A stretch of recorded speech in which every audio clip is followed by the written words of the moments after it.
First of all, Assalamu alaikum everyone. Let's introduce myself. Here is Dr. Javeria, a homeopathic doctor. आज ये मेरी first video है जो मेरी कोलीग्स और मेरे टीचर्स और मेरे फेलोज़ ने मुझे फोर्स किया कि आज मैं एक वीडियो बनाऊं।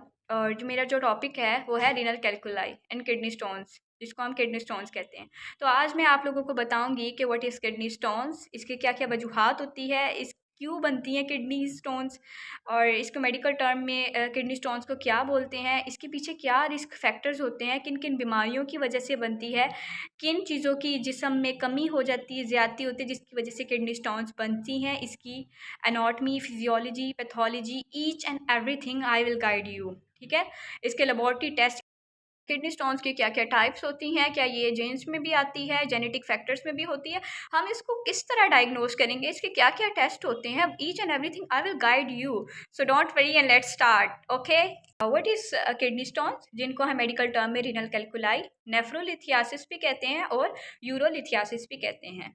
अगर किडनीज के पैरेन्काइमा के अंदर स्टोन्स पाई जाती हैं तो देन उसको हम कहेंगे नेफ्रोलिथियासिस। लेकिन अगर यूरिनरी ट्रैक्ट, जिसके अंदर यूरिटर, यूरिनरी ब्लैडर और यूरिथ्रा आ जाता है, अगर इनके अंदर कोई स्टोन्स पाई जाएंगी तो देन हम कहेंगे यूरोलिथियासिस। मतलब किडनी पैरेन्काइमा में स्टोन्स होंगी तो कहेंगे नेफ्रोलिथियासिस। अगर यूरिनरी ट्रैक्ट जिसमें यूरिटर, यूरिनरी ब्लैडर और यूरिथ्रा आ जाता है देन उसको हम कहेंगे यूरोलिथियासिस। Got it.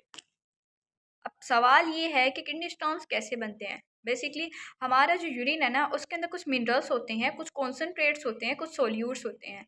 हमारी जो किडनीज होती हैं उनका काम होता है कि ब्लड को फिल्टर करना, और हमारे जो वेस्ट मटेरियल्स होते हैं ना उनको बॉडी के ज़रिए पास आउट करना वाया थ्रू यूरिन के ज़रिए।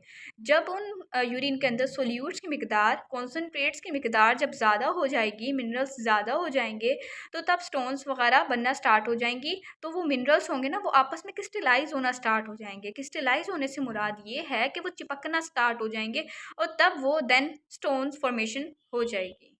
Is it. तो किडनी स्टोन्स के क्या क्या कॉजेज़ होती हैं, किन वजूहात से ये होता है। First of all family history एक मेन फैक्टर है जो अब देखने में आता है किसी की फैमिली हिस्ट्री में था। Second, calcium diet, calcium supplements ज़्यादा ली जाएं, विटामिन डी का ज़्यादा इस्तेमाल किया जाए, प्रोटीन्स हों डाइट में बहुत ज़्यादा, प्योरीन्स मतलब पालक का, इसके अलावा प्रोटीन्स का ज़्यादा इस्तेमाल, वेजिटेबल्स, ग्रीन वेजिटेबल्स का इस्तेमाल किया जाए। Number third, UTI, urinary track infection हो, ठीक है, बार बार होता हो तो उसकी वजह से भी किडनी स्टोन्स हो सकता है। और फोर्थ, हाइपरकैलेसीमिया, हाइपोथायराइडिज्म, थायराइड हार्मोन की मिकदार बॉडी में बढ़ जाए, बॉडी में यूरिक एसिड लेवल बढ़ जाए, या फिर इंटेस्टाइनल कोई डिसऑर्डर हो जैसे कि आईबीएस या irritable bowel syndrome, Crohn disease हो, उसकी वजह से किडनी स्टोन्स हो सकता है। BPG, benign prostates hyperplasia, prostate gland का जब साइज बढ़ जाएगा तो यूरिटर पर प्रेशर डालेगा और जिसकी वजह से यूरिन आगे पास नहीं होगा। तो इसकी बहुत सारी वजूहात हो सकती हैं, इनमें मेजर मैंने आपको डिस्कस की हैं। अब मैं आपको बताती हूँ साइन एंड सिम्टम्स क्या होती हैं, कि इसकी क्या क्या अलामात होती हैं। तो भाई किडनी स्टोन्स की क्या क्या अलामात होती हैं। फर्स्ट ऑफ ऑल उसको इंटेंस पेन होता है, कांस्टेंट पेन होता है, अनबेरेबल पेन होता है। ठीक है, पेशेंट शिकायत करता है कि उसको पेशाब बहुत कम मिकदार में आता है, जिसको मेडिकल टर्म में ओलिगोयूरिया कहते हैं। पेशाब में से खून आता है जिसको हेमीचूरिया बोलते हैं। ठीक है, उसके यूरिन के अंदर से बहुत ज़्यादा फोली स्मेल, बहुत ज़्यादा गंदी बदबू आती है। ठीक है, और इसके अलावा नौसिया, वॉमिटिंग, मतलियाँ, उल्टियाँ होना, सर्दी लगना, चिल्स, हाई ग्रेड फीवर हो जाता है। तो अब मेडिकल, इसके अलावा अब टेस्ट की बात करते हैं, कौन कौन से टेस्ट होते हैं जिनके जरिए डायग्नोज कर सकते हैं।